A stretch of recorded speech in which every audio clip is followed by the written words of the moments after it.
All right, now I'm pretty excited about this course because not only is this something that's really fun for me doing this, the actual site flipping, but showing other people how to do it is really cool because this is something that really is easy. It's not a scam type of thing. There's a lot of gimmick stuff out there where people say, hey, push this button and make $1 million. None of that stuff works. But site flipping is something that really does. And if you're kind of like got the mentality that you like, geeky, techie kind of stuff, I know me personally, the reason site flipping was so attractive to me is because it allowed me to do exactly what I love doing.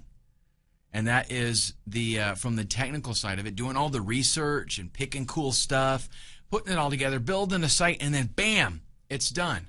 And I don't want to do anything after that. I don't want to try to send a whole bunch of traffic to the site necessarily. Right? I like setting the site up. I like that part of it. But, really, it doesn't matter if that's not your favorite thing to do because it is so easy to actually do it, especially with what I'm going to be talking to you about. It's kind of a little bit of a different twist on what most people do out there. Most people for site flipping, I'll get into all the details here in just a little bit, but most people start from scratch or they use very lame generic templates, and that's just not cool. It just doesn't work. We're going to talk about how I earned $1,200 in 2 days flipping websites, and now why I do this full time, as in this is my baby. Okay, love doing this. So let's talk about exactly what site flipping is. In a nutshell, it is where you go out and either you buy an existing website or you set up your own website, and then you want to sell that site for profit. So your goal is get the site and then sell it to somebody else and make some money. The way that you do that is by improving on the site. You have to give it more value. You have to make it worth something. An idea isn't worth much, okay? But something tangible, something that's ready to go, that's worth something. What we're going to be talking about doing here is literally taking an idea, taking a niche, finding a hot niche, and then getting a product for that niche and setting up a website that literally is turnkey. In other words, somebody can come along, they can buy your site. All they have to do is maybe update, the PayPal link code, that kind of stuff. And they are going to actually have a business already set up and ready to go. If they send traffic to it, bam, that's it, makes money. Okay, really, and believe it or not, this is pretty simple to do. And the reason that it's so cool is because a lot of people, there's a lot of newbies out there. And there's also a lot of people that maybe they're not newbies, but they don't want to, mess around with all the technical stuff. And what they end up usually doing is outsourcing it. They end up outsourcing somebody to set up their website. They outsource somebody to create content for them. They outsource somebody to, connect all the dots and make it where it actually works and does something. And then they send traffic to it. Well, what you're doing is you're saying, hey, I'm just going to do all that for you. For one price, you just pay. This is already done. You don't have to wait and screw around with waiting for people to contact you and telling them how to do this and that and, waiting. You got to – that's one thing about outsourcing. You got to coordinate everything with everybody, right? Because you got a guy doing graphics. You got a guy writing content. You got a guy doing the web programming and all that kind of stuff. Forget it. You're providing something that is ready to go, turnkey. They buy it. Like I said, all they do is update their payment information on the site, and bam, done deal. And a lot of people are willing to not only pay what they would pay for outsourcing, but they're willing to pay more, a premium, because it's already done. That cuts out all of their management that they've got to fool with. So it's already set and ready to go. Now, we're going to be focusing on Flippa. There are other sites that you can use if you want to, but the reason that we're focusing on Flippa is because it is a huge site. Okay, but basically, it is an auction-based resource for buying and selling websites. So let's say you are looking for a website that's already, up and running. You want a domain name, you want some content there, that kind of thing. You go to Flippa, you do a little poking around, and you find something, and you can bid on it. They also have buy it now options there. So sometimes people can list with a buy it now price, and you just buy it. And as a site creator, which is what we're going to approach this from, you go there and you list your website in an auction environment, and people are going to bid on it. And I'm going to show you at the end of this training, I'm going to show you some killer tricks to get tons of rabid buyers bidding on your auctions, on your websites. Okay. In our next video, we are going to take a look at the business model overview. I want you to have kind of a heads up as far as what we're going to be dealing with and what the different videos are going to be about. So I'm going to give you kind of a brief description, and then we will jump right in. Fortunately, what we're going to be doing actually can be laid out, in a step-by-step kind of process. And it's something that really one person can do fairly quickly. As a matter of fact, I would say probably the first time you do this, it'll take you a weekend. Okay, so, if you're working or whatever, you got a regular job, you don't have to spend a whole bunch of time on it. You can do one of these in a weekend your first time. Honestly, if I'm really looking to move quickly on something, I can do it in like 2 evenings. Okay, and for the most part, a lot of that, granted, it's because I've been doing this a lot. I've been doing it a long time, and I really know what I'm doing, and I'm proficient in all of the programs that I have to use. But, you can get there fairly quickly. So let's go ahead and take a look at an overview of what is involved. I want you to know, beforehand, like it's good to have like a bird's eye view. Right, so you can tell this is everything that is going to be involved, and what puzzles fit where, so you can kind of see the big picture. First off, we want to find a hot niche. So we've got some research that we're going to be doing. I'm going to show you tools that you can use, places that you can go where you can find out what people are looking for, because this is probably the single most important thing that you do, okay? And really in any internet marketing type business, but in this especially, is you've got to find what people want. Let me tell you a quick story. If you go out and find something that you think is really cool, but nobody else is interested in it, you're going to spend a whole bunch of time putting together something that is going to be worthless. Okay, and let me tell you the story to illustrate it. If you go out and go fishing, and I don't do a whole lot of fishing, okay? I used to when I lived in Florida. I did a lot more fishing. I don't do so much now, but I do know this about fishing. You do not go into your tackle box and find just what your favorite lure is and throw it out in whatever water you see and expect to do good with it. Okay, because there are certain kinds of bait and lures that work for certain kinds of fish. There are certain places where those certain kinds of fish hang out. There are certain times of the day that you want to be there. All of that comes into play to help you select what it is that you're wanting to target and how you will target it. Right? You don't go out and pick the lure first and then hope for the best in the water.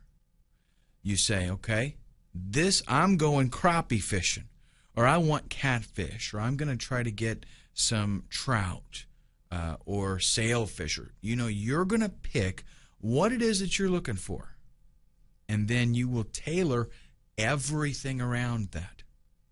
So, do you go out and just find some water and whatever fish happens to be there, that's great? Not really. Not if you're really wanting to. I mean, if you're just wanting to waste an afternoon and relax, then that's fine. But if you're wanting to fill an ice chest full of fish, I used to have a friend that was an avid fisherman. And man, he knew where to go and what to use, and he would come home with an ice chest full of fish. That was the whole point of him going. Okay, how did he do that? Because he knew where those fish were. And your fish is people on the internet that need something, and they want to pay money to get it. So what you have to do is find what those people are looking for. Once you find what they're looking for, you do the same thing like with fishing. You find what they want and you give it to them. Simple as that. That is a formula that you can't go wrong with. Find what they want and give it to them. You provide that, you make money. Now in this case, when we do our research, what we're trying to find is things that people are looking for so that we can set up a site based around that. And not so much so that we can sell it, okay? Not so much that we can sell products and stuff, but so that we can sell that site and the people that are looking for it know it's in a hot market. So after we do our niche research, we're going to do some keyword research. We've got to find out, number one, that there are people looking for this thing, okay? And if you use the tools that I'm going to mention to you in the niche research, that's going to be stuff that people are looking for because that's how it comes up. I'm going to show you how to find really strong niches that people want, lots of people. But in our keyword research, we want to make sure that, yes, a lot of people are searching for it, and two, we want to try to find out if people are willing to pay money for advertising with those keywords. We want keywords that people are buying, so that we can see, yes, this is a profitable niche. There are some niches that are really, popular, but it's hard to make money at them. We don't want that. We want something where people are showing that, hey, I'm making money at this because I'm spending money on advertising. Now, for the most part, most of the people out there that you're going to see that do site flipping, they are going to go directly from this to building a website, and they're going to throw up some AdSense on it. Maybe they'll even throw up some affiliate products, things like that. And then people buy that site, and they just have to change their links, their affiliate links and stuff like that. But the deal is, we're going to do something a little bit different. What we're going to do is going to totally set us apart from everybody else out there. Instead of throwing AdSense on our site, instead of throwing affiliate products, we're going to go out and buy a PLR product. Now, you may or may not know what PLR is, okay? I will be going over this in great detail in that section, so I don't want to mention too much now.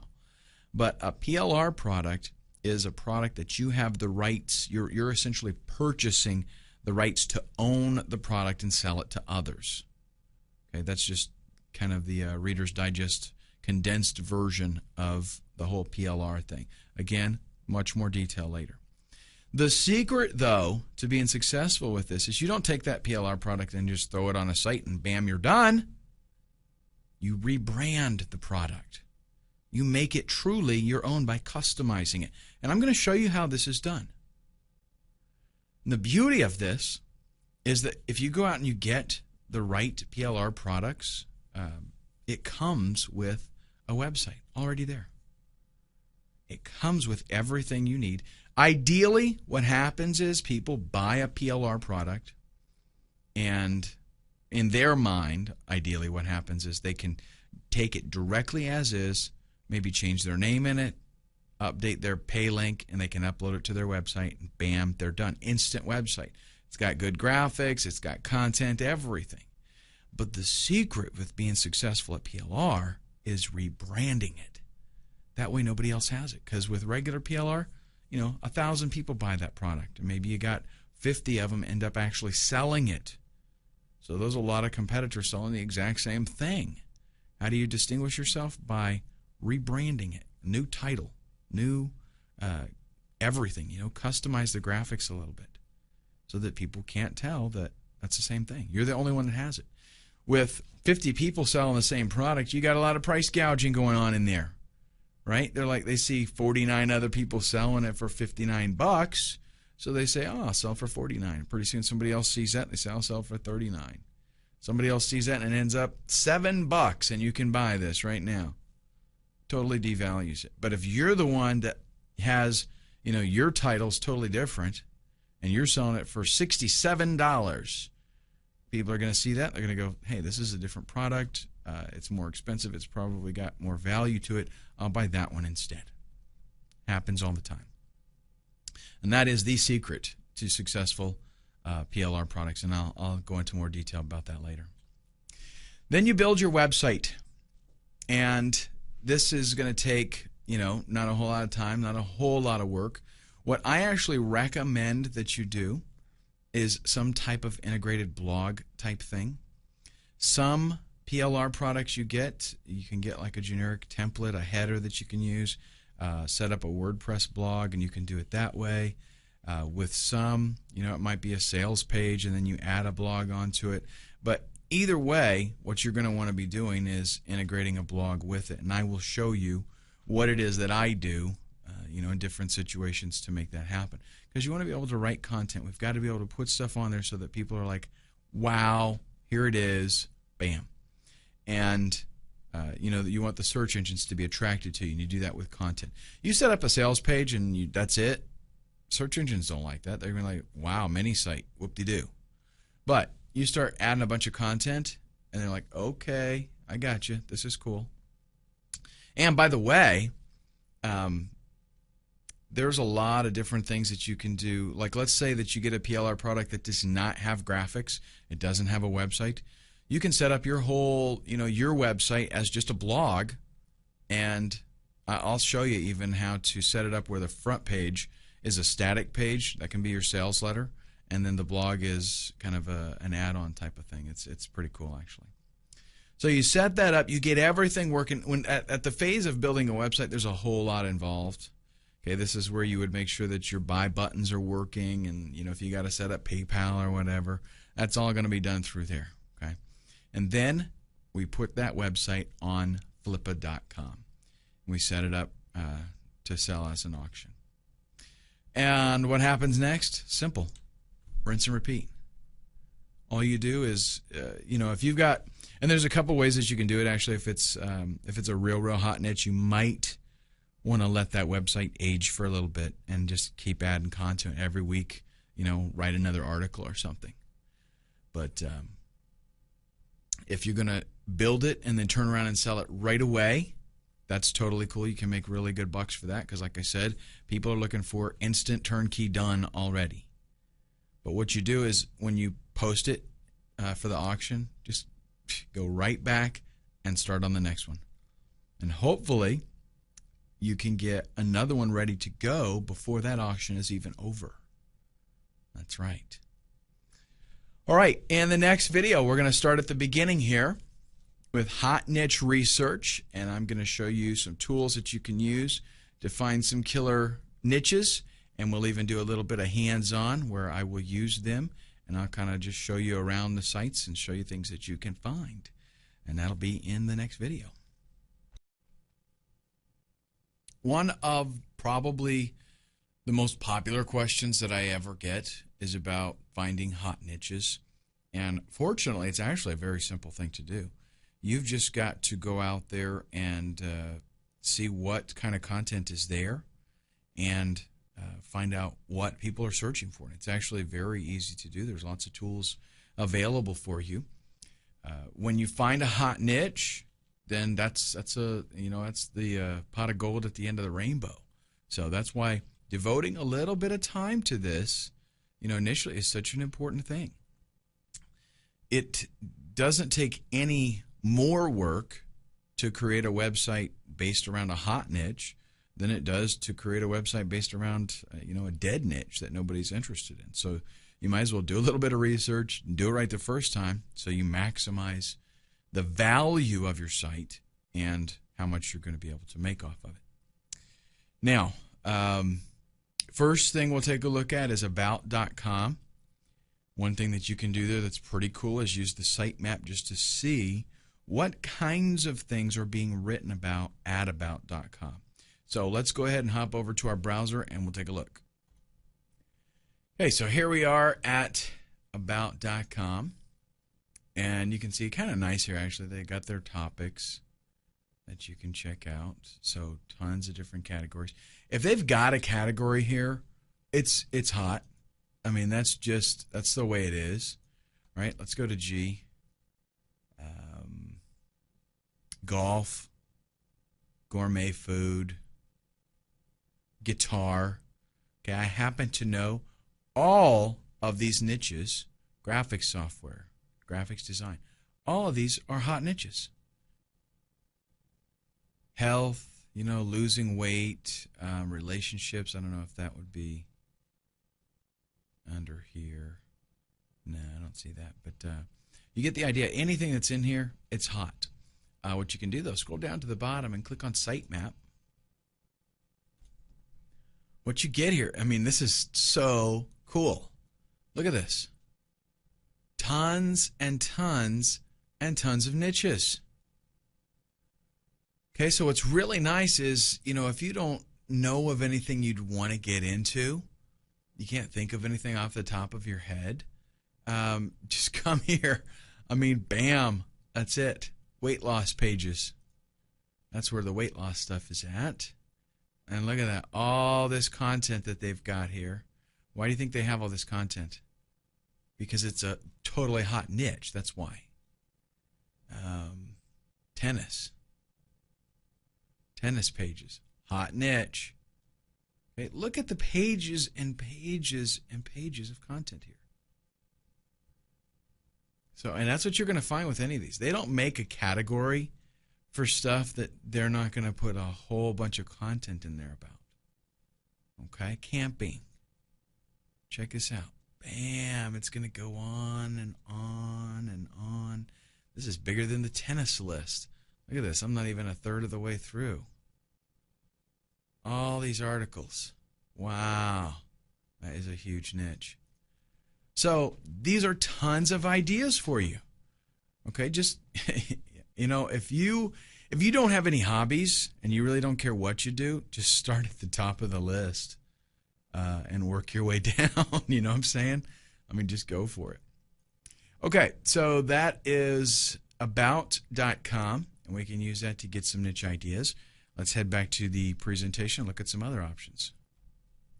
We can also check out Alexa.com and look at their top 500 sites. Why would we want to go to Alexa? What is Alexa? Maybe you don't know.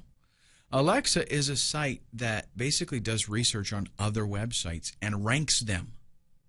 So how popular the site is. So if you look at a top 500, those are sites that everybody's going to, right? So if you look at the top 500 sites, you're going to get some niche ideas, some things that people are totally interested in. Let's take a look. Here is Alexa.com. And again, it's pretty neat what they do. If I type in YouTube and I click search, what you're going to get is a whole bunch of stats on YouTube. Their traffic rank, number 3. I mean, out of all the websites in the world, YouTube gets the third greatest amount of traffic. Imagine that. How many sites are linking in? 709,000. It's phenomenal, right? Okay, so here we go down to top sites. And let's click on more. And this is the top 500 sites on the entire internet. Google, Facebook, YouTube, we know these, right? Yahoo, these are search engines. Let's keep going. Twitter, social networking there. Amazon, right? LinkedIn, WordPress. These are all, internet marketing related so far. Microsoft, eBay. eBay is like I don't care about what they say about Google. eBay is the biggest search engine. Flickr. And, basically what you do is you just go through all of these and look for products. You might, a lot of this stuff is going to, or niches, I should say, a lot of this is going to be social media type stuff. A lot of it is going to be technology-based businesses, things like that. So you do have to kind of wade through it. But this allows you to see, what is it people are interested in? What are they looking for? All right, let's head back to our slideshow. And this next one is, I tell you what, one of my favorites, Amazon. Amazon is literally a stockpile of hot niches. All you got to do is go there and you will find something to get involved in. Even if when I go there, I get like information overload. I get like ideas coming into my mind that I have to totally control myself because so much stuff there. Let's check it out. Now, here we have Amazon, and seriously, I use this for all kinds of research. If I'm going to maybe create a product or I want to get into a niche for flipping, whatever it is, Amazon is the go-to website for finding out what people are into. If we go over to books, believe me, all this stuff here, you can get distracted. Go over to books and click books. And we've got here more spring new releases, so you can find out, what's coming out, what's new. Over here on the left, this right here, this is worth its weight in gold. I kid you not. New York Times bestseller, best books of 2010, award winners, all these different categories. Again, if they've got a category here, it's a hot niche to be in. All of these, you can just check them out. They've got some stuff on, you can check out the Kindle bestsellers, best-selling books, new releases in books. Let's check out hot new releases in books, okay? And what you will have here, of course, a lot of these are novels, but just scroll through here and find out what is it that people are interested in. Baseball.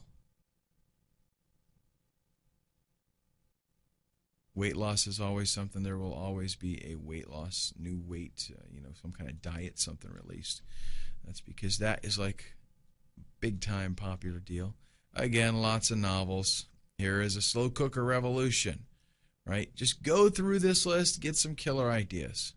And what I love about it, look at it says, hot new releases, right?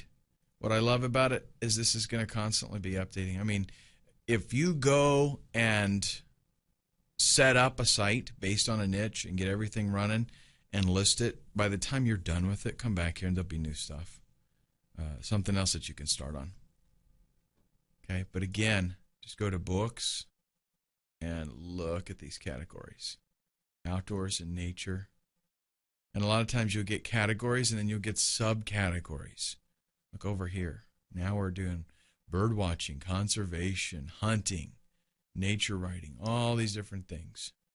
So you can get very, very specific and laser targeted if you want. Okay, excellent tool. Amazon.com. Use it, folks.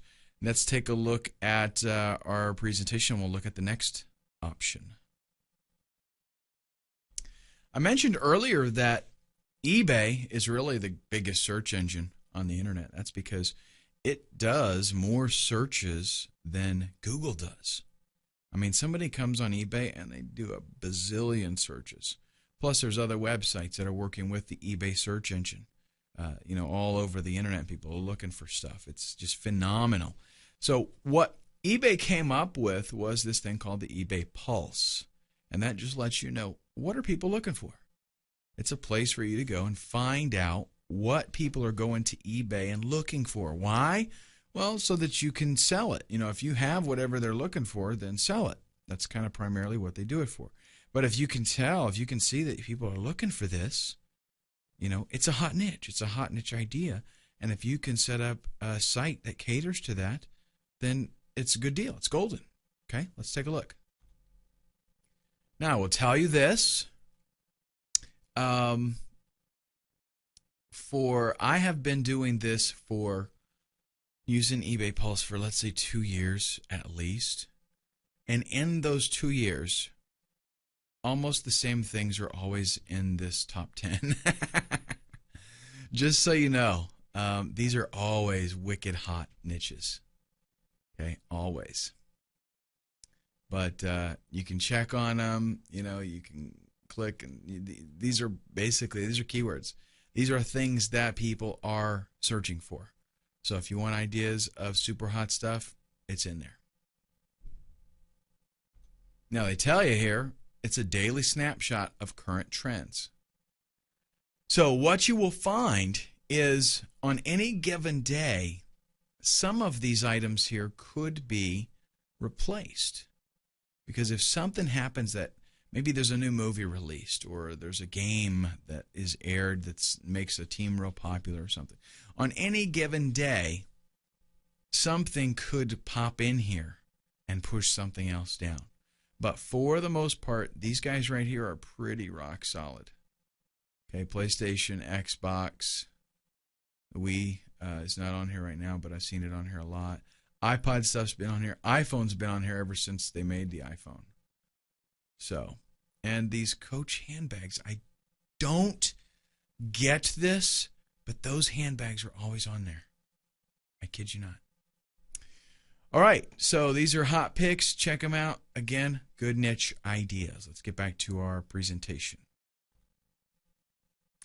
Now, as if what we have talked about so far is not enough, because trust me, folks, you will have more ideas than you can shake a stick at just coming up to the eBay Pulse. But I'm going to mention another one. Magazines.com. And the reason that I mentioned this is because you don't have to go there necessarily, okay? It's a great place to go, but it's basically a list of magazines. It's like a directory, so you can sign up and subscribe to these magazines. But the main reason that I want to mention this is because if you see a magazine and it's something that interests you, you know right away, this is my 30-second litmus test, it is a popular niche, because you do not start a magazine company, a publication, without a huge surplus of interested users. Okay, there's a lot of work involved. There's a lot of personnel that has to be put into place. Getting a magazine going is tough. So it's only done in niches that there's a big demand, so that advertisers are going to be excited about using that magazine to advertise. Okay, and that, you know, should make a lot of sense to you. If they've got a magazine for it, then it's a hot niche. So, all right, up next, buzz.yahoo.com. Isn't that cool? It's going to show you trendy searches on Yahoo, as in what all of a sudden are people looking for. And that's pretty cool, because you can tell, if, you know, there's a direction that things are going, right? You can stay up on the game. Let's check it out. Here we are at buzz.yahoo.com. Buzz as in what are people checking out? Kobe Bryant. New movie coming out. Hijacked America. Oh, somebody got shot. That's terrible. Refinancing bad credit. Hot niche. Very hot niche. Some politics stuff. John Deere construction vehicles. Hey, you know, maybe that's something getting pretty exciting.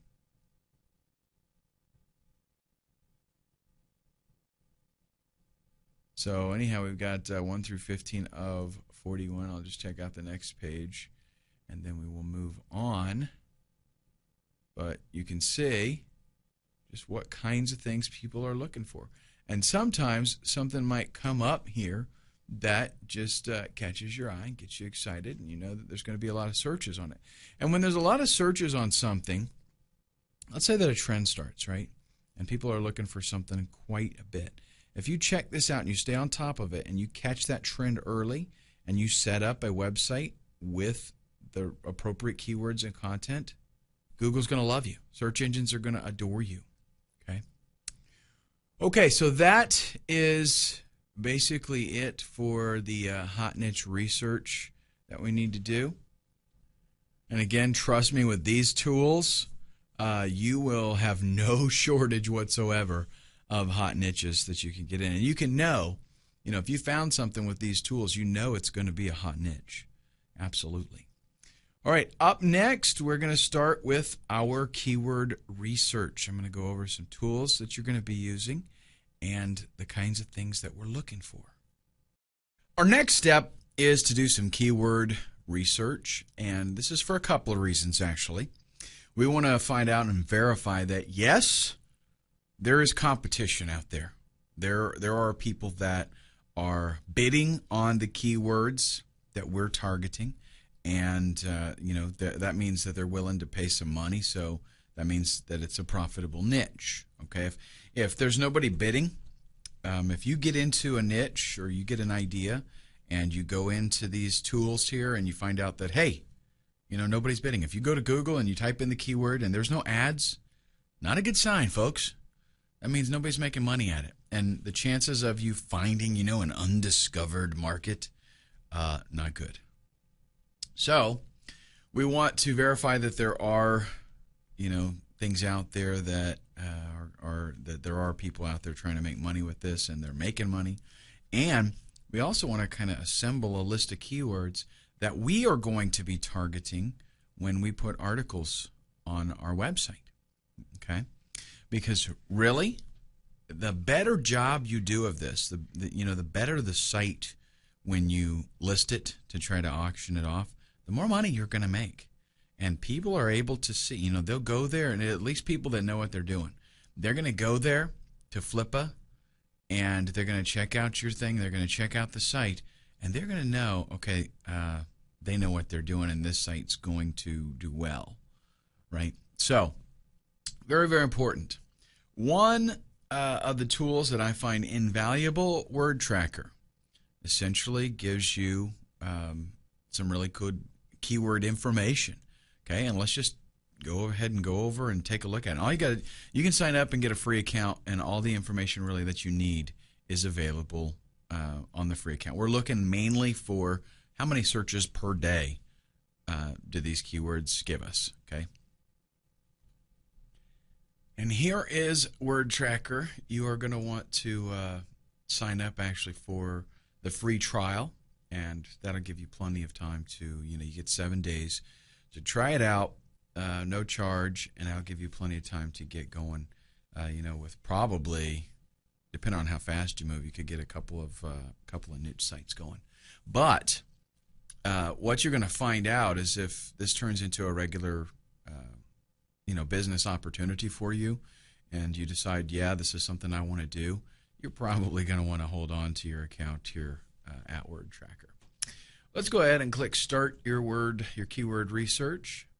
And what you want to do is, first off, you're going to find something, maybe you got a keyword idea, right, from your niche research. So you're going to type that keyword idea, and you can be pretty generic here in the box. You can see I've already got one from before, but I'll show you how this works. You type your keyword in there, click search, and then what's going to happen is it's going to go out and find other keywords that are related. Okay, and you can kind of go through here and get an idea of what kinds of stuff would make sense, right? What kinds of stuff could be sold. Maybe you're going to do if you're going to do some kind of product or something on yoga, in this case, yoga beginners. Okay, let's do that. Let's do a search. Yoga beginners or yoga basics, anything like that. Click search there.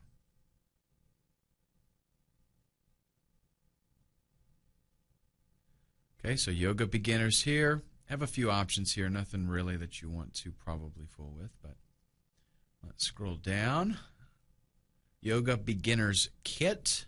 Now what you're getting here is you're getting the number of searches, the number of daily searches on this keyword term. And over here, under competition, we also see the number of links that are in title and anchors. Okay, that means like articles out there that this keyword phrase is in the title, and that they're using the anchor text, the text that is clicked and linked, right? They're using that in the backlink. And those are the kinds of things that give credibility to content. So if you're on another site and you create something and you use Yoga Beginner's Kit as your text to link back to your website, and on your website there's an article titled Yoga Beginner's Kit, then that gives a lot of weight to that article because of that inbound anchor text and the title of your article, the title of your page, I should say. Now, what we're having here is we're looking at a good number of searches with a very low number of competition links coming in. So what we're trying to do with our keyword research is we're trying to see, can we compete? Is there, are there keyword terms that we could beat people out in? And what I'm telling you is that you can get, you could get 100 quality inbound links in a month, maybe 2 months, very easily. So for me to look at this right here, Yoga Beginner's Kit, it would be very easy, and considering that it gets 542 searches a day, it would be very easy for me to rank quickly for that particular term. Okay, and you can see we've got a very high KEI score, and that's like, it's a special index that's telling you the ratio of searches to inbound links. Okay, but now you got to take this with a grain of salt, because if the keyword phrase is totally worthless, then there's a reason, why there's not a lot of inbound links in competition. In this particular case, though, Yoga Beginner's Kit, I think, is actually a pretty good one. So especially if I've got a yoga PLR product that I'm going to do, then that would be totally awesome, right? I set this up. I do a few articles titled Yoga Beginner's Kit. I use inbound anchor text. My links have that Yoga's Beginner's Kit phrase in them, and it's going to be pretty easy for me to beat out that 7 links there. Okay, and you can just check out. Now, a lot of these have some pretty low searches, pretty low daily searches, so not going to fool with those. I'm looking for at least, 200-300 a day for a keyword that I want to fool with. I mean, look at this. Yoga for beginners, 100 searches a day, basically, and competition crazy high. Not even going to go for that. Almost 5,000 links in title and anchor text. Almost impossible to beat that out. Okay, let's do another one. Let's do Photoshop, one of my favorite pieces of software. And we would do maybe Photoshop tutorials. Let's do that. Let's say that we're going to get a PLR product that is Photoshop.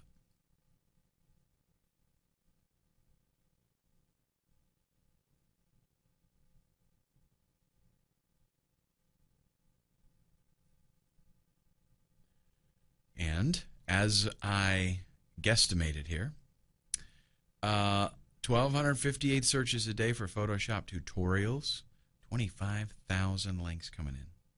Crazy hot niche, but very tough for you to do anything with that. Photoshop Elements online tutorials, a fair amount of searches daily, not any inbound tags, so we could rank for that one pretty easy if we were into the Photoshop Elements thing. Now here's one that's not bad at all.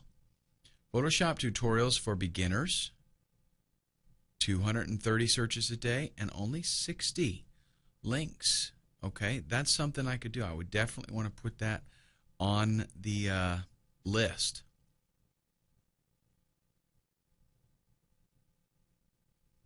And maybe even Photoshop CS5 tutorials. That one's kind of borderline. I don't like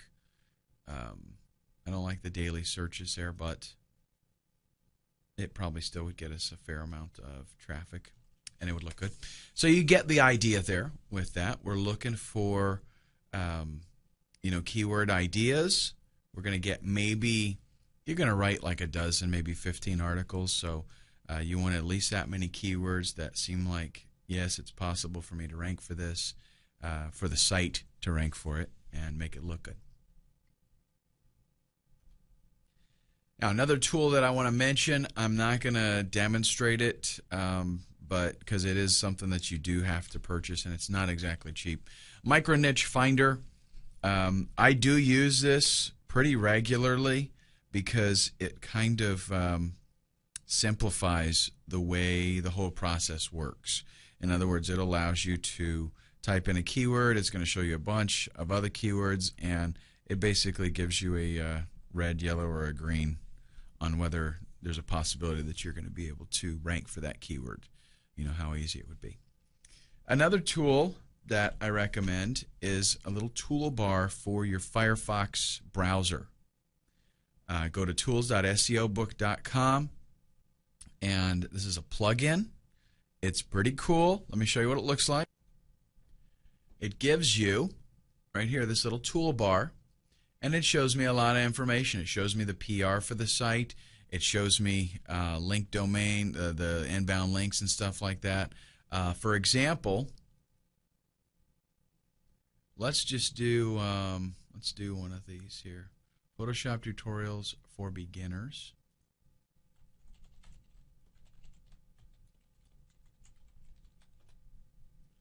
We'll just do one of these, and I will take the first free. Actually, this one would be better. Let's go back to this one. This has the exact phrase in the title.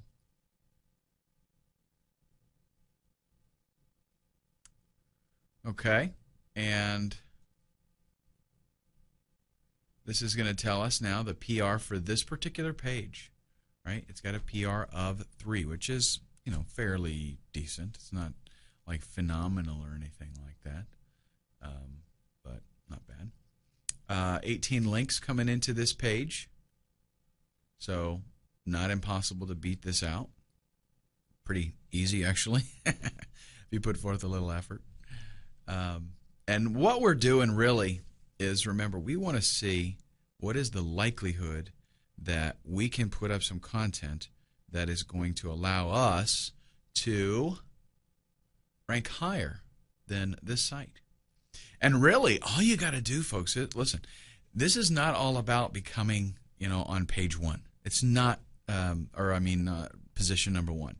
It's not about, can I get to position number 1? It's about how easy could I bump these guys off, 9 and 10. Okay, like let's go down here to position 9.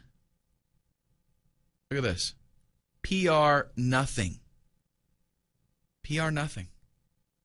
So what about me going ahead and doing a little bit of SEO and just getting this guy off? What if I can just beat him out and get myself on that first page, even if I'm at the bottom? I'll tell you what, most people that go, they do a search for Photoshop like this, they're going to go to a lot of these sites. They really are. They're going to go to a lot of those links because they're looking for some good information. Okay? And there's a whole bunch of other stuff. Just explore all of this. It's just a really cool toolbar for you to get. Okay?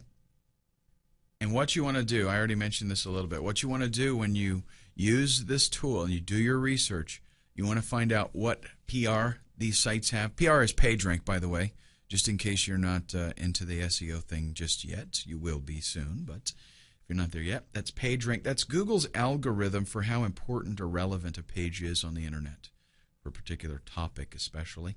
So you want to check out what kind of PR that page has, how many backlinks it has. You want to check out the quality of the pages, because quality is very, very, very important. Is it, you know, a bogus, junky page? Does it look terrible? Is it laid out bad? Does it have trashy content? Is it just repeat content kind of stuff? If you want to rank well, what you want to do here is create original content, good quality original content. And it's not so much that, you know, you have to do the writing. You might be dealing with a niche that you know nothing about. Fine, who cares? You hire some guy, you know, for $15 to write 15 articles, good quality articles. Find them on Elance or Rent-A-Code or something like that.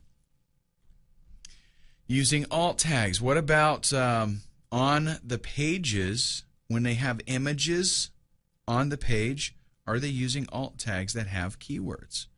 This is a major, what you're trying to do, remember, is how can I beat out these other guys with better SEO?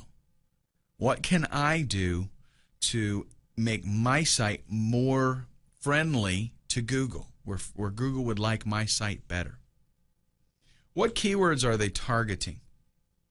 You can go back to the external keyword tool for Google, and you can put their page in. Okay, take their actual page, copy it to the clipboard, put it in the external keyword tool, and it's going to tell you what keywords they are targeting. Maybe I should do that, right? Let me show you an example. Actually, I'll mention the last thing, and then we'll go look at a site, and actually I'll show you all of this stuff so we can get kind of an idea of what's going on. What kind of keyword density are they using? Because if they ranked, if they're at position 9, they did something good enough that Google likes them enough to put them on the first page. So we want to kind of mimic, we want to see what they have done and what we can do better. Maybe their keyword density was only 1%. Let's try to bump it up to 2% and see if that's better. What that means is, out of 100 words, if we're going to target 2% keyword density, out of 100 words, we're going to take our targeted keyword and we're going to use it twice. Now, let me give you a little tip here. A lot of times in writing, guys get crazy with the keyword density thing and they say, okay, I want to do 3.1% keyword density and Google's going to love me. But what I have found is a lot of times, if you keep that keyword in mind and you write for human beings and you just use that keyword when appropriate, again, you focus on the keyword, you do want to have it in there, but you don't overkill yourself. You just write for people. Then the search engines do love it, okay? But you want to make sure at the same time that you are using your keyword enough in the article. So let's take a look now at, I'll evaluate some of these sites maybe, and we'll look at what's going on, and you can kind of get an idea what to look for. So here we've got this first one. The keyword phrase, number one, is not totally, the search phrase that we looked for in this case, not totally in the title, but just parts of it, really. PR is pretty high. It looks, I don't know, it looks like a kind of a decent page. The problem is it's more like a directory. It doesn't have a whole lot of actual text content. And look at this. If I hover over the images, I'm not getting anything. No alt tag being used there. If I wanted to see what keywords were being targeted, I'm copying that to the clipboard. Let's do the fastest way I find to get to the external keyword tool is to just search for external keyword tool, because it's a long URL to actually get there. I'm going to paste that site in there, do my little CAPTCHA, and do a search, and Google's going to go to that page. It's going to say, okay, here's the keywords that I see. And look at this. A lot of irrelevant phrases. How to make a web. How to make website templates. If we're doing Photoshop tutorials, this is not a very well targeted page. How to make web template, text effect. Yeah, it probably wouldn't, the content on there, not very good. Not very relevant, I should say. Let's back up. 12 beginner tutorials for getting started with Photoshop. And let's do the same thing with this one.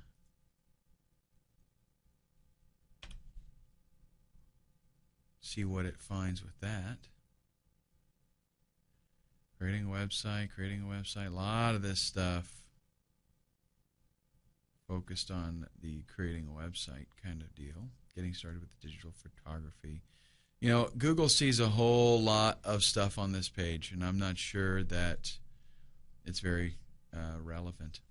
Okay, now they are using the alt image tags on this page, at least sometimes it appears.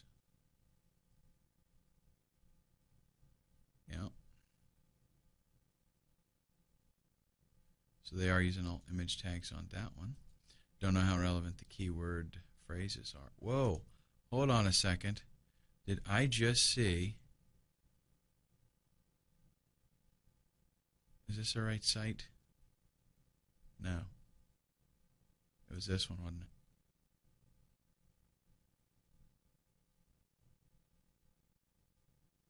There it is. Personal sub. Is that cool or what? I'm going to bookmark that. I got to come back to check that out later. Got to get me one of those. Okay. Let's check out. Really, again, we want to focus on these ones on the bottom because these are the ones that we want to try to beat out.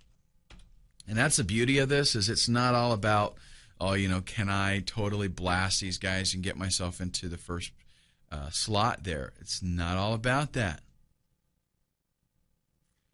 Now, they're ranking pretty good for some of these more Photoshop tutorial type of keywords. Not so much. Now, see, they're probably, I don't know. It looks like they're targeting a different animal. At least Google's seeing them differently.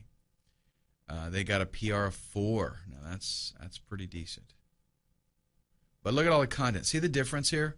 Look at all the actual content there instead of just pictures. Let's see if they're using alt tags. They're not. When you hover over an image, that just tells you. If you hover over and there is an alt tag, so see, look at that. I mean, we can probably out SEO those guys. Let's go ahead and go up one more.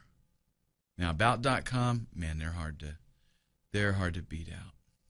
So we're checking PR, we're checking links, we're checking the general appearance of the site. Does it have good content on it? I find actually a lot of the about pages are, it's kind of strange because it's not, you know, the first page that you go to a lot of times is more like a little directory with a ton of ads and links to other articles. It's not so much an actual article. So you have to check that out. Keyword density again. Let's go to this one because it had a lot of content. And let's see. Photoshop tutorials. It's on there. So let's check this out. Photoshop tutorials. There we see it's there once. Yeah, boy, that's it. Let's see something else here. They have it broken up, but I doubt that. Yeah, that's not even. They're just getting that because it's related. Let's go to training. 1, 2, 3, 4, 5. Pretty much 4 or 5, something like that. It starts to repeat. And in the article itself, just do a little, there's Photoshop there in the title, tips and tricks for beginners. Is that what we're actually, yeah, or we're doing tutorials for beginners, okay. Let's check that out, actually, that whole phrase, because they're ranking for it. Actually, let's just do beginners. There's one, and just the one. So see, if we actually went in there and we targeted that particular phrase and we put content that used that phrase, they're not even using it a whole lot, okay? So we can out SEO them pretty easy. We could go out and maybe do a little bit of article marketing and get some links back to our site. Again, the more work we do beforehand, the better the site looks to a buyer, and the more it's going to be worth to them. Now, I don't know about you, but I absolutely love using Microsoft Excel. I keep a lot of information about keywords in here, you can see. So when I'm doing my research, I'm compiling data. So I recommend that you do the same because, sorry, I forgot that's out of the window for you, because this is a way for, and I know, hey, this is a little bit of work, right? But listen, it's you're putting some sweat equity into a business that is going to allow you to make more money. The more work you put into this in the beginning, the more money you're going to make, because the more the site is worth. If you can tell, and you're listing on Flippa, if you can say, hey, I've done this and this and this, I've written articles at directories and they're pointing back here and those links will remain there. I have beat out a lot of the sites as far as keywords that I'm targeting. There's this many articles out there and I wrote this many articles, and this is good quality information. And why? Because these are original articles and they target the keywords specifically. If you can outline for them all the research and the work that you have done and why this site is in a position, to make some money, and hopefully, maybe even you do make some money if you hold on to the site for a little while, then it's awesome, right?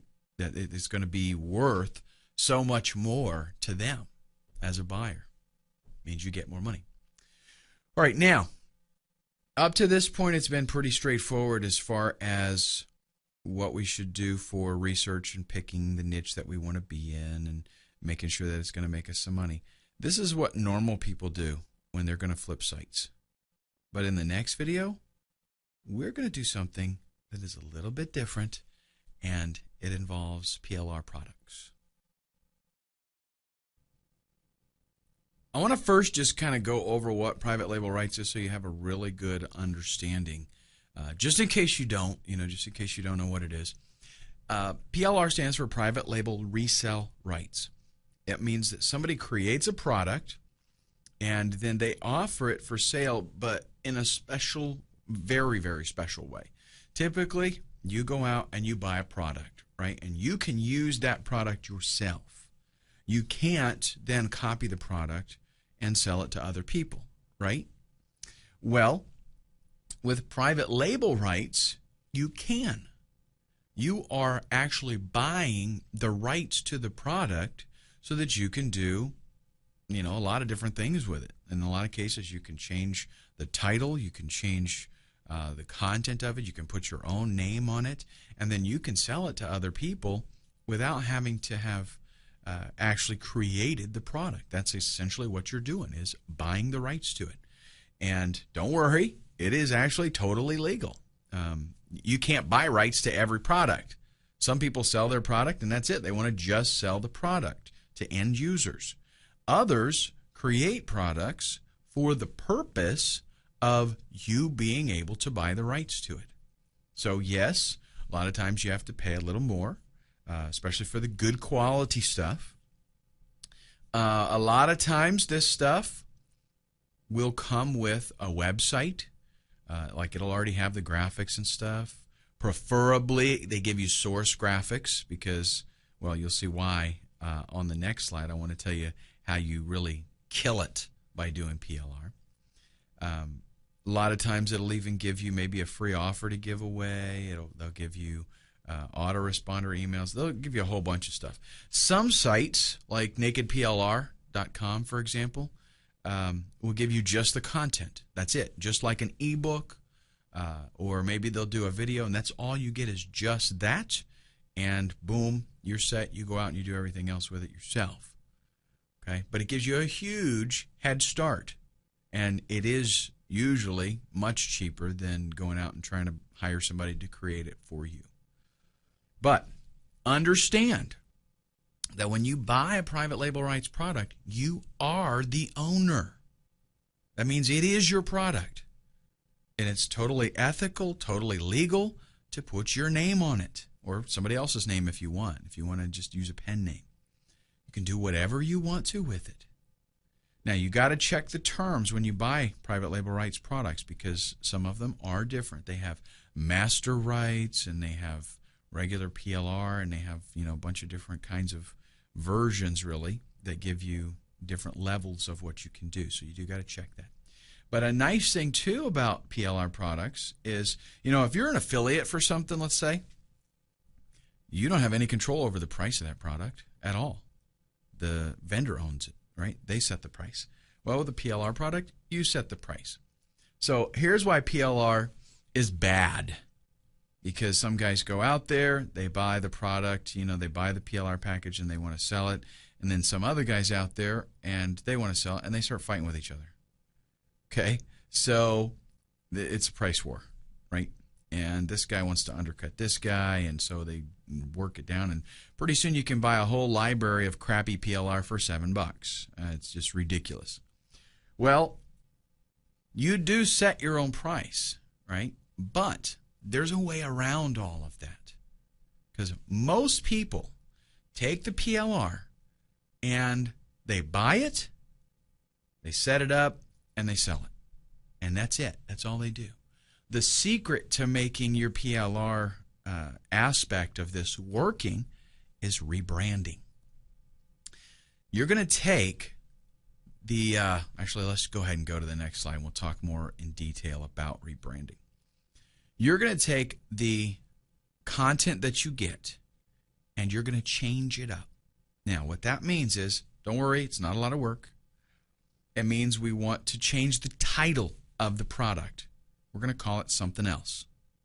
Because if everybody out there that bought this PLR package is selling Yoga with Jeremy and they don't change the title, then now you have like 500 people selling the same product, and they're going to do that price bidding thing, price war, right? Now, if you've got beginning yoga with Johnny Guru, nobody else has that.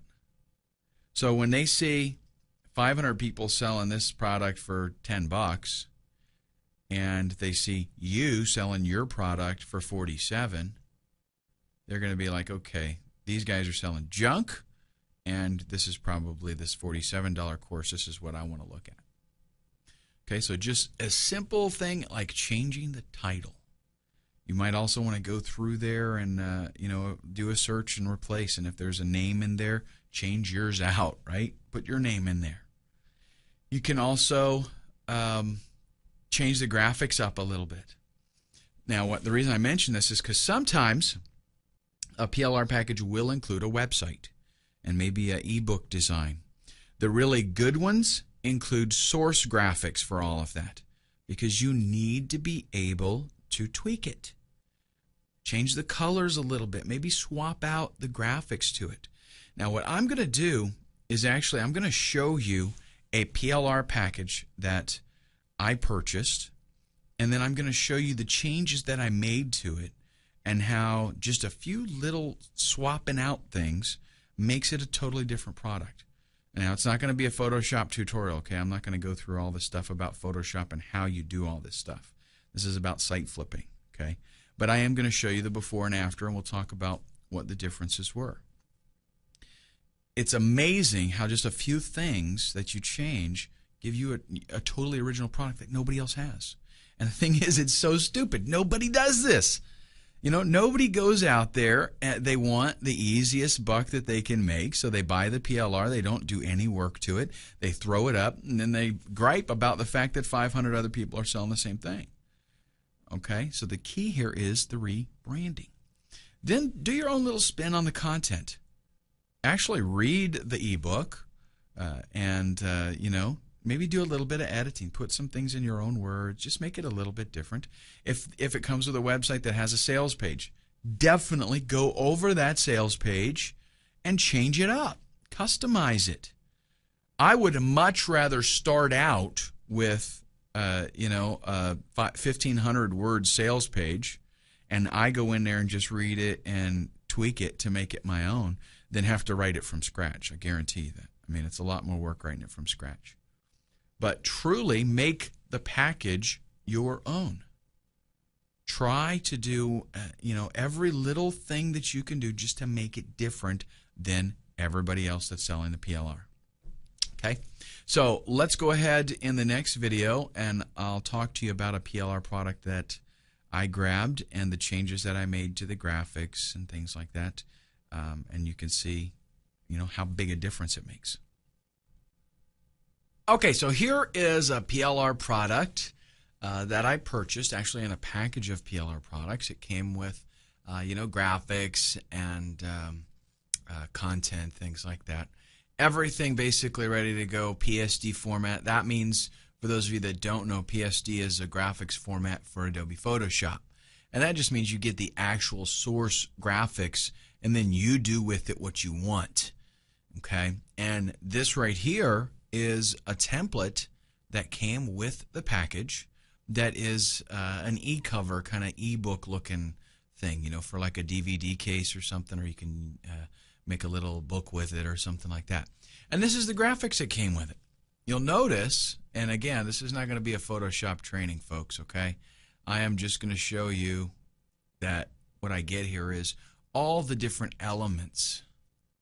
Okay, here's the different elements of this package. Those little birdies, the text elements that are in there. Let's find a title here maybe. The coins on the ground. Okay, they're all the treasure chest. They're all little elements that are all different. Okay, and then put together, it's called a composition.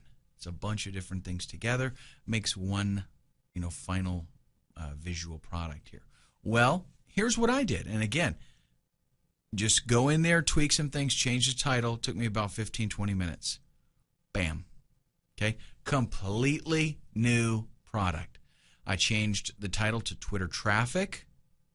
I rearranged the little description thing that pops up here, added it to the spine, changed the spine up, made my little birdies green and have many more of them, right? Look, I just duplicated them. Made it like they were saying all this with the little box there. Changed the overall color theme to that green color. Simple to do, 15-20 minutes. Completely new product. So that is all that it takes to make the switches so that you've got a new product. If you've got content that you're dealing with, you want to do the same thing. This package also came with a web template. I would want to do the same thing with that web template. Match this new theme that I've created here. And if there's sales copy, I want to go through that. I want to configure that so that it's more customized towards me. Okay, you can throw in some of your personality, stuff like that. But the bottom line is, this is actually not very difficult to do, and it totally sets you apart. So now you're going to have this product set up on your new website, and you're going to set that on Flippa, and bam, it's like somebody can walk in to an instant website and product with content, and it's all customized. They're the only ones truly that really have that exact product. All right. Up next, we're going to go through the process. I'm going to tell you basically what it is that you want to do to get your website up and running after you've got the product all customized and ready to go. Simple website process here, but a few tips that I do want to give you so that you don't, it doesn't come back and bite you later on. First off, you need to register a domain utilizing keywords. Okay, you did your keyword research. Try to get some of those keywords in the domain. Or if it's a new product that you made, right, with the PLR thing or whatever, the new title that you've got, see if that's available, maybe. I always recommend try to stick with the .com as the suffix there, because those are the best selling. Now, you want to sign up for a brand new monthly hosting account. Here's why. You don't want to put this on your own, maybe you've got a hosting account with unlimited domains, blah, blah, blah, and all that stuff. That's great and fantastic. But you want to offer the flexibility that the buyer on Flippa is able to literally take over the account without doing anything. They don't have to download and upload nothing. They don't have to change any information. Well, other than changing the registrar information, but that can all be done right there in the hosting account. Okay, so once the transaction's over, you give them all of the information that they need to log in, and they can update their own registrar information there on the site. But that's all they can do their own payment information, everything. It's literally just a little swap, and that's very convenient. Okay, once you get that up, then you're going to upload your site. You want to set up everything and make it fully functional. What that means is very simple. Do PayPal, right? PayPal's super duper easy. Configure a PayPal buy button, do the download page, thank you page, whatever. Just make everything where it really works just like it's supposed to. It's turnkey. Somebody comes to the site, they click the buy button, they pay, they get taken to the thank you page. It just works.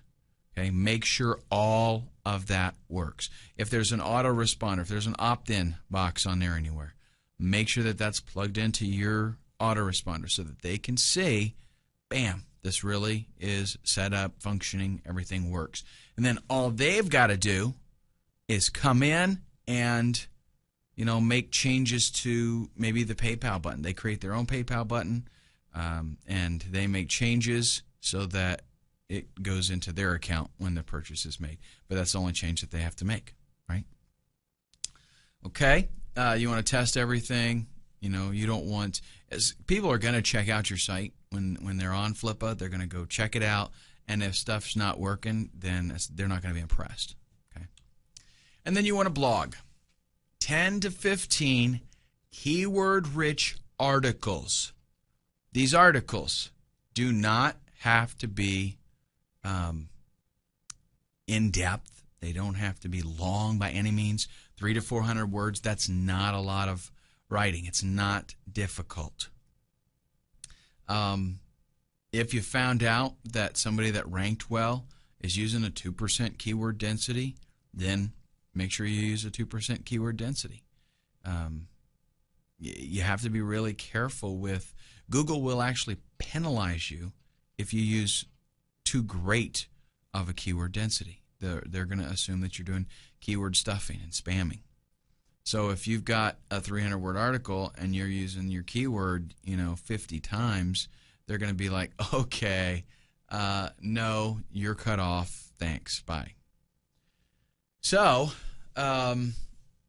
with blogging, let me just give you some. This is not really about article writing, but I want to give you some pointers.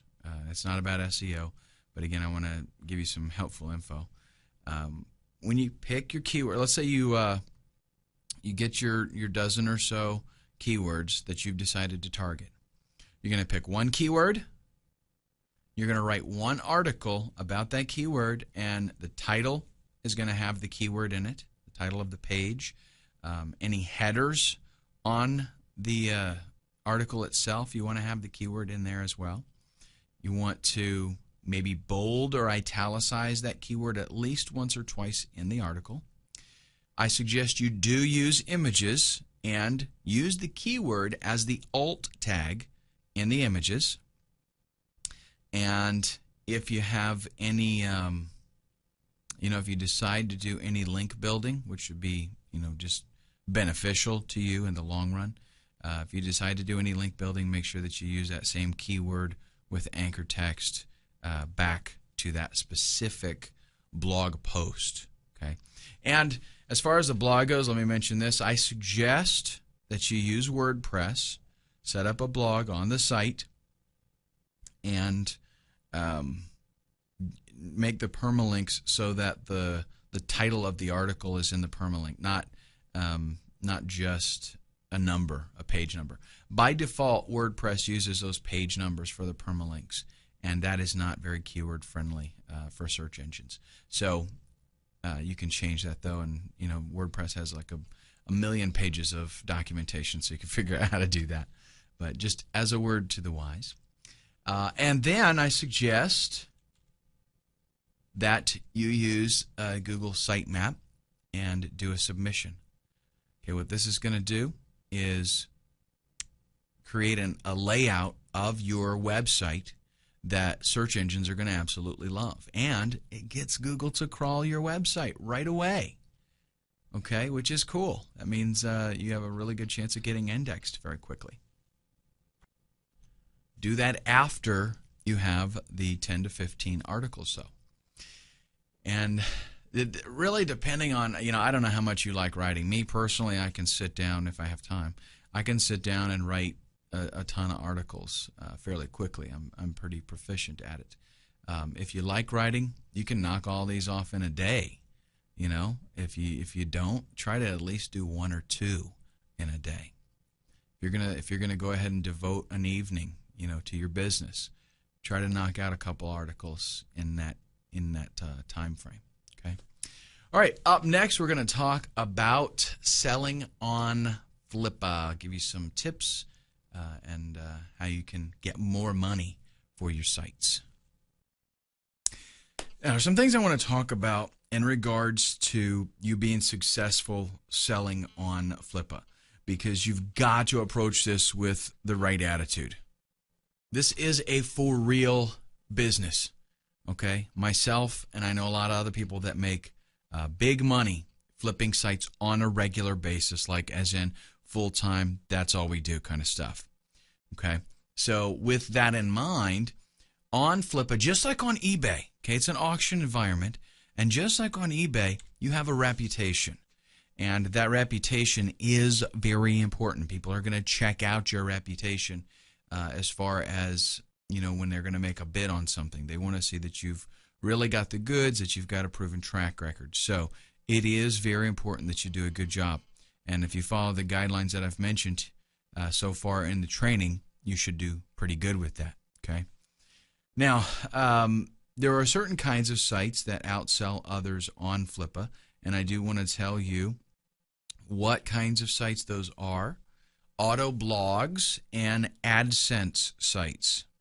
Now, what that is, an auto blog is like it's got a piece of software that it just creates content from grabbing other content on the internet. Okay, so it like takes articles and it posts them on your blog. Those do very good. AdSense sites, so setting up a site targeting keywords and putting some Google AdSense on it, those do pretty good as well. But when I say they do good, I mean that they sell well. They sell frequently, but they sell for less money. Okay, so they're fairly inexpensive. They are, in many respects, a lot easier to set up than some other things. So, you can turn them pretty quickly. But to get a lot of money, like on an AdSense site, it's going to have to be an old site that shows, that it makes money every single day. A lot of people, if you've got an AdSense site that'll make $1 a day in AdSense, you can do pretty good with those because people see that, for a relatively small investment, they'll be making some money with it. And if they add content to it, that'll just grow. Okay? That's just kind of the skinny on those types of sites. That's not really the model that I'm going after here in this training. I'm telling you, get some good quality PLR, rebrand it, and set that up as a turnkey business for somebody. You're going to make a whole lot more money off of those. I mean, these kinds of sites, auto blogs and AdSense, maybe $100. Okay, but I mean, it won't take you long to set them up. That's for sure.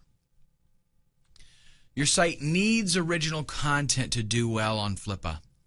If you just go out there with stuff that they're going to find all over the internet, that does not make it a truly unique business opportunity for somebody. That's why I stress on the rebranding of the PLR stuff and customizing your sales page kind of stuff. You have to have something that truly nobody else has. And that gives them, as far as leverage, that's a much better position to be in as a website owner. So you put them in that position and they're going to pay more money for it.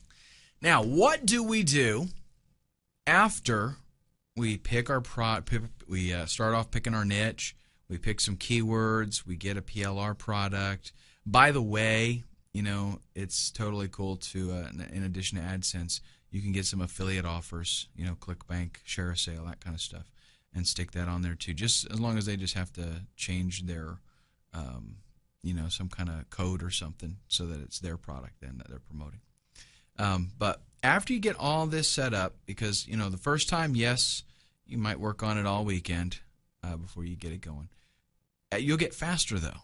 And as you realize, okay, this is not very difficult to do, you spend a little bit of time to do it, bam, you're done. What do you do next?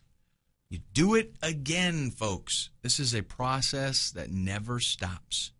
As soon as you list a site, you get the whole thing done, it's tested, it's working, list it, right away start on another one. Don't even worry about what's going on with that particular auction at that point. Get your mind off of it, so to speak. You want to set up sites as quickly as possible, but keep the quality of the sites high. Remember that reputation you're going to have. You want to show people, I'm making some good stuff here. Okay, I'm setting up good sites. I am finding niches that are hot. I'm finding good keywords, and I'm writing good quality articles. And everything works. It's turnkey. Bam, you're done.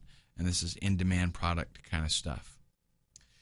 Now, sometimes you might stumble onto a niche that could be very, very profitable for you. What you might consider doing is not listing that site right away. Get it all set up, make it all work, and do some link building so that it actually makes some sales and allow that site to age for a little while. Once you get the site, if you get a site to a point where, it'll make you $500 a month, you can sell that easily, for $3,000-$4,000.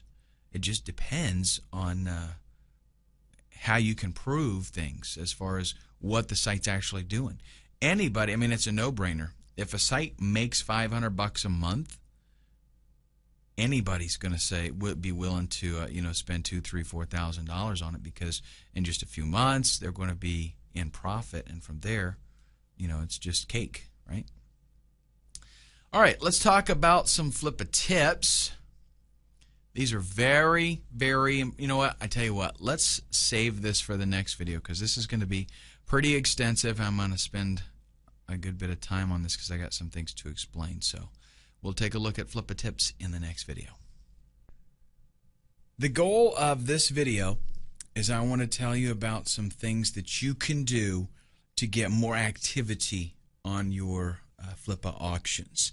And when you get more activity, that means the bids go up, because the more people, the more exposure you get, the more people bidding on the things. The fact is, people want what other people want, right? So if you got nobody bidding on your auction, then others aren't going to bid on it. But if you got 15, 20 people bidding on your auction, then other people are going to bid, and they're going to bid more in order to get it. Okay, so the trick here is getting more bids. Hands down, to get more bids, first thing you can do, use the featured listing. Okay, it's only $29, and it will get you a lot more exposure. It's very, very effective, and it's worth the $29. Provided you think your site's going to, sell for over $100 or so. I suggest you do a 5-day listing. Start at $1 and no reserve. That makes things very, very appealing to people. They figure, okay, I've got an opportunity to get in here pretty inexpensively, and that gets you initial bids, and then those initial bids in turn get you more interested bids. Now I'm going to tell you something that is somewhat of a sneaky tactic, okay? If you're new to flippa, when you create your auction and people bid on it, those bids actually have to be approved by you, okay, initially when they first are made. Once you approve it, then, yes, it's a binding bid and it goes public. Everybody knows about it. So what people usually do is when you list it, you're going to get a lot of bids right away, and they'll go in and they'll approve those bids, okay, as soon as they come in. But what you're going to do is a little bit different. When you get that first little flood of bids, you're going to find the lowest one and approve it, and then completely ignore the others for 12 hours. Okay, so 12 hours later, don't even worry. Go work on your next project. Okay, don't even worry about what's coming in. Don't reply to messages, nothing. And then what you do is 12 hours later, you come in and you got probably a whole bunch of bids piled up, because since it's such a brand new, only one person bid on it kind of thing, and the bid is very, very low, you're going to get a lot of other people that want to jump in thinking that they have an opportunity to pick up something wicked cheap, right? Well, what you do then is you accept all the bids at once. And then you just let the auction run. You respond to all the messages. You leave, if there's any comments that need to be added, stuff like that. And you accept bids as they come in from that point. Now, the reason that you do this and how this actually works is it'll give your auction the appearance that it's a wicked, hot, popular auction in demand. And that is going to make it more desirable to others, because remember, people want what other people want. So what's going to appear here is like, man, they're like more than 15 bids in the first 24 hours. They're going to be like, I want that. If you go in and you just accept the bids as they come in, then you're not going to get as much activity, because a lot of times this is actually cool. It works in your favor. If initially some guy, maybe he bids $500 on your site, and you accept that right away, other people are going to be like, well, yeah, I'm not even going to bid because that's too high for me already. Whereas if the bid is $5, the one that's showing, right, then they're going to be like, okay, yeah, I'll bid. So you will get more bids because that, initially that high bid that got in there didn't get posted because you didn't approve it. So you got a whole bunch of other bids. And then once you get all those extra bids, now you've got, a greater amount of people that are interested, and that's going to cause that auction to show us something that's really, really hot. People are interested in it. Okay? So that's the strategy there. It's kind of like it's a little sneaky way to get a little more interest going on. Now, one thing about sites that you put up, obviously sites that make money are worth more. So I mentioned this, in the last video, that if you can, and you want to hold on to a site for a little while and let it actually make some revenue, and you have a way that you can prove that, hey, this site makes, blah, blah, blah on a pretty regular basis, it's going to be worth a whole lot more. Now, I'm not saying you have to do that. You don't have to wait. If you make a good site and set it up, and that's all you want to do is set it up, make it work, and sell it. Totally fine. Okay, no problems there. Good-looking sites sell for more. If you go out there and you just set up some generic-looking template or some kind of ugly web page, it's not going to make that much. It just isn't. People want to see something that looks visually appealing. If you can, it's a good idea to add Google Analytics to your site, because that helps you show proof. You can say, hey, I get X amount of hits every day, X amount of hits every month, depending on how long you're going to be holding on to the site. And that really is only a factor if you're going to hold on to the site for a little while. Don't hype up your site. There's nothing more unattractive than seeing an auction where somebody says, this site makes me $30 a month, but it has the potential to make $50 grand a year. Or it has the potential to make $3,000 a month. Well, if it has that potential and you really think it does, then why don't you do what needs to be done to make it make that much money? Okay? So don't hype it up. Don't, just be honest with people. Tell them what it is, and they will appreciate you for it, and it'll actually work in your favor. When I see sites that say, this is a new site, it's not making me any money yet, but it has the potential to do $5,000 a month, I'm like, yeah, okay, next. And I get the feeling that a lot of other people are the same way. Tell them why you're selling the site. In the listing, it's a good idea to they're going to be curious as to, why are you getting rid of this site? So it's a good idea to let them know.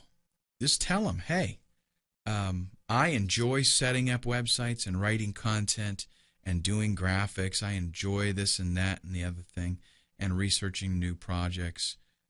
And that's what I want to do, is set these up and then sell them. So, tell them, instead of you having to outsource and get all that stuff done, it's already been done. This is a turnkey project, and this is what I love doing, and that's why I'm selling it. Now, what I want to put forth to you is a bit of a challenge. Okay, because let me tell you what usually happens with training videos like this. People are excited about it, they buy it, they check it out, and they're like, yeah, that sounds like a good idea, and they never do it. I don't want that to happen to you. So what I want you to do is, don't do it today, because you might have watched a lot of videos today, maybe you're tired, you're worn out, but tomorrow I want you to start doing your niche research, and I want you to make your first site within the next 7 days. And that's totally doable even for a newbie. Okay? Go out there, do your niche research, do your keyword research, qualify the niche, make sure it's a good competitive market that you can rank for, just to add value to your website, and get a PLR product. They're very inexpensive. Just go to Google, do a search. There's tons out there. Again, do try to find one that's good quality, that includes source graphics, website graphics, stuff like that, and gives you the source files so that you can edit them. And set it all up, rock and roll, list it on Flippa. Now, I want to talk to you briefly here about what we do after the sale, and I want to mention some things that you can do to, make a little bit more money in the whole process here. It's actually, there are some great opportunities that you have to increase the amount of money that you make outside of just the sale price. So let's go ahead now and look at one of my favorite ways to make a little bit of extra income, and that is being a hosting reseller. Let me tell you what this involves and how you would go about doing it. It's not really that difficult.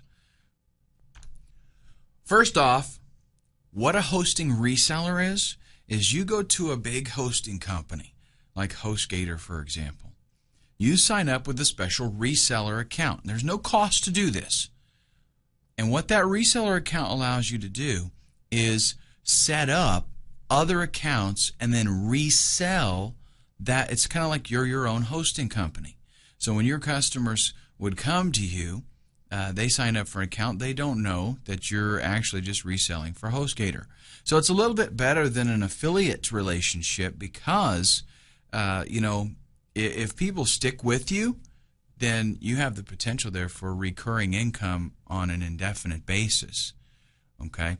So the thing is, like with, let's say that you did some kind of just an affiliate thing and recommended hosting to somebody, you might get $50 out of the deal, maybe even get $100. But over the long run, being your own hosting company, you stand to get a whole lot more. And it's not expensive, folks. I'm talking you can pay $20, $30 a month for a reseller account, and you can just sell tons of accounts on that. So what you have to do first is you set up your reseller account. Now, the reason that we're talking about this now is because you have to get this set up before you flip the site, before you even make the site, in order for this to be very appealing and attractive to them. Because what we're going to do, typically you sell a site and they've got to get it switched over to their account. They've got to copy stuff over, and it can be quite a bit of work. Well, you can actually circumvent all of that by doing the preparation beforehand and getting your reseller account set up. So you sign up for the reseller account, and then what you can do to kind of sweeten the deal is you can offer 3 months of hosting with the sale. So they buy your site. They're going to get 3 months of hosting. What that's going to do is help them to be lazy and not worry about transferring the site. So they're just going to leave it there, and they're going to keep working on it. And after 3 months, it's going to be like, who cares? Just leave it there. Then you can either hit them for the monthly fee, or you can charge them for 6 months, even a year of hosting up front. And it's nothing to pay $100 for a year of hosting. So if let's say you got $100 for an AdSense site, then you're going to get another $100 by hosting it for them. Double your money. So you can go to HostGator, and you can sign up with a reseller account there. They provide a billing system called WHMCS. This system is really, really cool because it will do everything for you. It'll take care of the billing. If you've got, let's say you got a merchant account through Authorize.net, a credit card processor, you can set that up in there. Let's say you want to use PayPal, you can set that up in there. And it'll take care of doing the billing, like sending customers invoices when it's renewal time and managing domains and all that kind of stuff. It's a really cool, powerful package. What you do is actually you will set up your reseller account. You will have WHMCS installed. And once you have that working, then whenever you're going to do a new site, you create a new customer. So you create the customer, you give them a hosting plan, and then you register that domain that you're going to flip. And, I'm talking about if you're starting over from scratch, right? And then whenever a time comes to sell that, flip that site, you are so set, because all you have to do is go into the customer account, change the name to the person who just bought it, send them the details, and they can actually log in right there and manage everything. They can enter, payment information if they want to pay for a year up front. They can do everything. The billing system totally runs the whole show. It's a really cool way to go. Another bright side to this is, let's say you've got existing sites. You've already got sites there. You can still create an account, create a user account, get them a hosting account on there. And I recommend you do a new account for every site that you have. And it doesn't cost you anymore. You can have as many accounts as you want because you're a reseller. You're paying for one main account, and you create as many of these little sub-accounts as you want to. But you set up a new account for an existing website, and then once you've got that in there, you go ahead and worry about all the hassle of transferring it. Because I understand, this might be the first time you've ever heard of the concept of being a hosting reseller. So you may already have websites out there. Okay, but what you can do now is set up these accounts, transfer them over to your new reseller account, and boom, you're ready to go. What's really cool about this too is, let's say that you do have your own domains, and maybe you're paying hosting for those. Maybe you're paying $10-15 a month for hosting for different accounts. You don't have to do that anymore because you're your own reseller. You can sign up your own account, set up your own account, and you don't pay another dime. Okay, so really pays for itself. If you've already got websites, this totally pays for itself, just having it. Plus, then you get extra income. Now, other ways that we can add some revenue: offer support services. And you can just put together some nice, attractive bundles for people, especially that are new to this. And you're going to find that a lot of your customers are newbies. One of the reasons that they're coming here to Flippa is because they don't know how to do all that stuff. They just want the website. So you can sell them phone support, bundle some hours. Like they have to buy like 5 hours worth of support. You can charge them 5 hours for $150. And that way they can call you. They can get you to walk them through some things and help them. Give them some training, some coaching. You could make yourself some videos for newbies. Things like FTP and some basic HTML stuff and how to use WordPress. All that kind of stuff that they're going to need to know how to do. You can make yourself some videos and sell it to them. $25 even. Just a little bit of extra money that you're making. You can create a course on writing articles. because chances are they're going to need to do some article writing. Have all of this stuff set up. If you're a real savvy marketer, you can have all of this stuff set up in an autoresponder sequence, and when they are a new customer for you, pop them in there, and you're going to just, sell all this stuff to them. Try to get them to go with it. And if they're newbies, a lot of times they're going to be like, yeah, I know I need this. And the good news is, check it out. They're newbies, right? So you say, okay, here's your site, blah, blah, blah, go to it.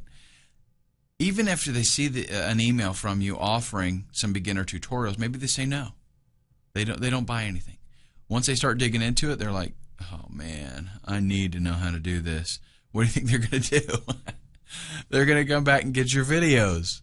Okay? So if you know about setting up WordPress blogs and you know about using them, and which you will eventually, even if you don't know right now, you're going to know because that's what your whole business is going to be based on. You can make these videos and make some extra money. Offer customization services. You can tell them, here's my hourly rate. I can go in and make updates for you. I can make changes, whatever you want me to do. Like I said, let's say you know about WordPress, you know about HTML, you know things that need to be done. Now listen, a lot of these people, they're clueless. They don't know. That's why they bought the site in the first place. They want a site that's ready to go, and they don't want to fool with it. So they might just want to hire you to make changes. Now, that doesn't mean the site can be junky and vanilla. It needs to be a total turnkey, ready-to-go site. But there might be a couple of things they want to change. Maybe they want to change a header. Maybe they want to change the format or the layout of it a little bit. Offer all of these services because chances are some of them are going to take you up on it, and it's a way for you to make some extra cash. If there are things that you're not real good at, let's say graphics, for example. You don't do your own graphics. So you want to, offer still customization services. They're going to ask you about graphics. All you got to do is outsource, buddy. Go to Elance, go to Rent-A-Coder, go to Guru, and work out some kind of relationship with somebody that's a good graphics artist and say, hey, I need a really good deal on you doing stuff for me, like what's it cost for a banner? Let's work out something. I can send you some regular work. And then when your customer says, hey, change this, and some of that stuff in there has to do with the graphics, bam, you just mark it up. You do something that is fair and for your management aspect of it, and you have your buddy overseas doing the graphics for you while you're taking a nap. Now, we also have the actual transferring of the site, and there's some things that I want to go over with you briefly here, because if they don't do the hosting deal, if they say no, I'm going to put it on my own account and I'm not going to continue hosting with you, you're going to have to do some stuff. And even if they do that, you're still going to have to transfer the domain. Transferring the domain typically takes about 30 minutes if you're able to do it yourself. If you got to coordinate with them or work something out with them, sometimes it can take a little bit longer. But it involves unlocking, domains and pushing them and all this kind of stuff. The best solution is getting them to sign up with your registrar, and I'll tell you about that here in just a second. If you got to handle everything, it'll only take you about 30 minutes to transfer the domain. But for that to propagate the internet could take a few days. Now, typically, I see it working in about 2 hours most of the time when I make changes. But I have seen it take 6-7 hours, and I have heard DNS nightmares of a few days. So what happens there is when you change a server, when you point it somewhere else, when you point a domain somewhere else, that information has to go through all the servers on the internet, and sometimes that takes a while. So, and sometimes it can work for you and not work for your customer yet because the changes haven't hit their ISP's servers. Okay. Now, what you have to do, the best option, like I told you, is just simply pushing the site, pushing the domain name. The way that that is done is you have them sign up at your registrar. So whoever you're using, let's say you're using Enom, the domain's registered there at Enom, have them sign up at Enom, at your registrar, because then usually all you have to do is push the site to them. You're just transferring ownership of it over to their account, and usually there's not going to be any charge for that. So we don't have to worry about, a transfer fee. If they're signed up with your registrar, boom, it just gets pushed over. I know with Enom, it's a piece of cake. I go in there, I've got, I have a reseller account, and I manage around 3,000 domains. But whenever I want to transfer a domain to another Enom user, just select it, push, type in their ID, and boom, done. Now, what you will want to do is give them FTP access. Possibly. You don't have to. You might be leery of doing that, but you can set up an FTP account and give them access so that they can go in and they can grab files that they want to. Again, this is assuming that they're not going to host with you, so they've got their own account. They can go in there and they can grab it. Give them 10 days. Say I need you to have this off of there in 10 days so that I can close that account. Now, there's a lot involved in transferring a site. That's why I say if you have it on your account, on a reseller account, and you can offer them the convenience of just continuing that, a lot of times they're going to take it because it's a lot of work, and you're about to see how much work it is. I mean, it's not that it's really hard. I can do it now fairly quickly, but there are a lot of steps, and to a newbie, it's going to seem very overwhelming. Okay? You've got to copy everything that's in the public HTML folder, so you've got to download that. Then, if you've got a WordPress installation or something else that happens to be used in a database, you've got to copy those databases. And the way that that is done is by logging into your cPanel, go to the MySQL databases. You're also going to be dealing with phpMyAdmin. Okay, so you go in and you see how many databases you got, which ones are going to have to be backed up. Go into phpMyAdmin, select the database that you need to grab, choose the export column, and then select all. Choose SQL. Some people call that SQL. And then save as a file, and then click Go. What that does is back up the database. It gives you a copy of the database. Then you'll have to go to the new server and import the database. Okay, so let's say, for example, we've got a WordPress blog. It's got content on it. We want, maybe it's even got users signed up, comments, all this kind of stuff, and we want to transfer all of that. So this is the way that we have to do it. Unless, well, I'll tell you in just a second.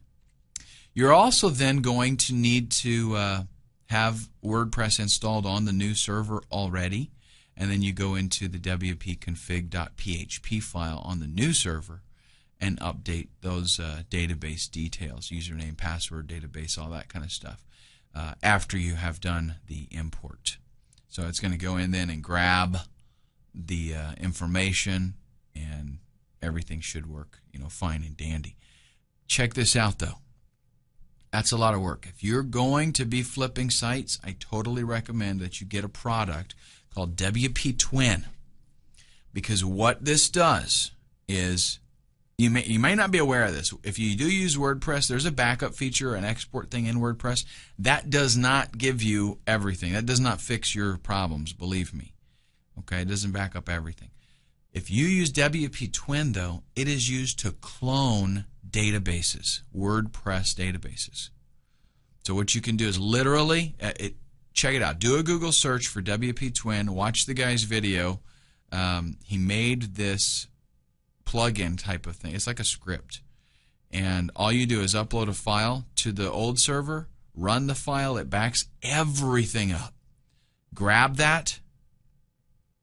All you have to do is then go to the new server, just create a database, just a generic database. It doesn't matter. And then a WordPress installation, sorry. You create the WordPress installation, then you copy a little file up there and copy the backup up there. You run that file, and it replaces everything in the new installation with the old one. Boom, you just moved the whole WordPress site. And I do mean everything. Everything. Really awesome. Saves me, I couldn't even tell you, hours that program saves me. Now, some other things that we might want to consider. Do we have any email autoresponders on this site? Okay, are there email messages in a sequence or something? We're going to want to talk to them about that. Maybe give them copies of those email sequences so that they can put them on their autoresponder. Let them know which autoresponder service you're using so that if they have an Aweber account, they'll be able to just update some stuff, create a list, update some numbers on the page, and boom, everything still works for them.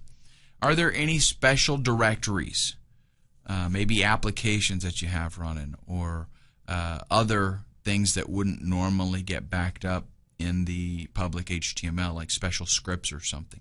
Those are things that you'll have to consider so that you can get those moved correctly. Are there any redirects set up on this page? A lot of times, affiliates will set up a redirect page that is going to, so that you can give out something that doesn't look like an affiliate link. It looks just like a here's mysite.com recommends. If you have something like that, you're going to have to configure that also. Let them know about that so that they can make updates to it so that they are, signed up as an affiliate for whatever offers those are. Also, do you have any cron jobs that are required to automate some processes? Now, a cron job is something that goes into your cPanel, and it's a special command that you specify how often you want it run, and then it'll run them. Maybe it's to do a database compact, or to send out emails, or check users, whatever. There's all kinds of things that cron jobs do, backup things. So what you got to do is go into your cPanel, go to cron jobs, and see if there are any cron jobs there. If there are, you're going to want to copy those and have them installed on the new server as well, so things keep running. Okay, especially if it is something that has to do with delivering files or doing billing stuff, all that. A lot of times those have cron jobs. Now, what you can do is, of course, offer a lot of the services here to them for an additional fee. Tell them, I will move all this stuff over for you. And you got to kind of feel out the customer. They might expect you to do that anyway, but really they're just buying the domain and the content that's on it. So them actually getting it over and installed on their server, their hosting account, if they're doing it that way, that really is their responsibility. So, as a business owner, you got to feel things out. Is it worth making a bad customer relation here by not helping them, or that's assuming that they expect you to help them. Most people, though, do understand that they just bought the site and they got to move it over. So you can offer these services for an additional fee to help you make a little bit more money and take advantage of your time. And also, like I said, you can alleviate a lot of this by having it set up on a reseller hosting account where you can make additional revenue residually by just having them kind of take over the account. And that's definitely the preferred method. Okay, so good luck with your site flipping. And again, folks, just get on this. That's the best way to start making money, is to actually put your foot forward and put your foot on the floor, put the pedal to the metal, and get going.